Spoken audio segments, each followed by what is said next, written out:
IPL 2024 শুরু হতে আর বেশি সময় বাকি নেই।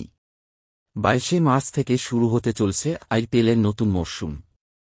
আইপিএলের প্রথম ম্যাচে চেন্নাই সুপার কিংসের মুখোমুখি হতে চলেছে রয়্যাল চ্যালেঞ্জার ব্যাঙ্গালোর। এই দুটি দলই আইপিএলের প্রিয় দলগুলির মধ্যে গণ্য হয়।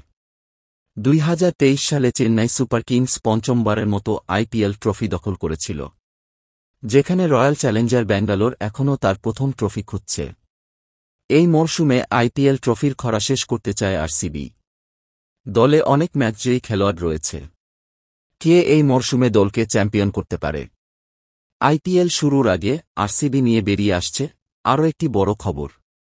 রয়্যাল চ্যালেঞ্জার ব্যাঙ্গালোরের প্রাক্তন ব্যাটসম্যান এবি ডিভিলিয়ার্স তার ইউটিউব চ্যানেলে কিছু বিষয় উল্লেখ করেছেন।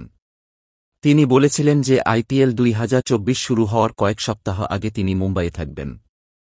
আইপিএলের এই নতুন মরশুমে ধারাভাষ্য করতে দেখা যাবে AB ডিভিলিয়ার্সকে।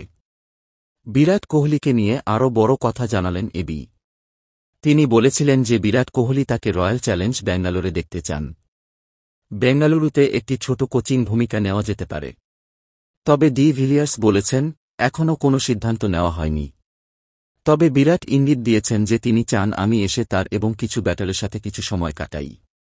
Andy flower, Faf du Plessis এবং দলের পক্ষ থেকে এই ডাক নেওয়া হবে। এটা জানিয়ে রাখা ভালো যে এবি ডিভিলিয়ার্স আরসিবির হয়ে অনেক ম্যাচ জেতানো ইনিংস খেলেছেন। দক্ষিণ আফ্রিকার প্রাক্তন অধিনায়ক এবি ডিভিলিয়ার্স 184টি আইপিএল ম্যাচে 5162 রান করেছেন। দর্শক, এখন এই পর্যন্ত।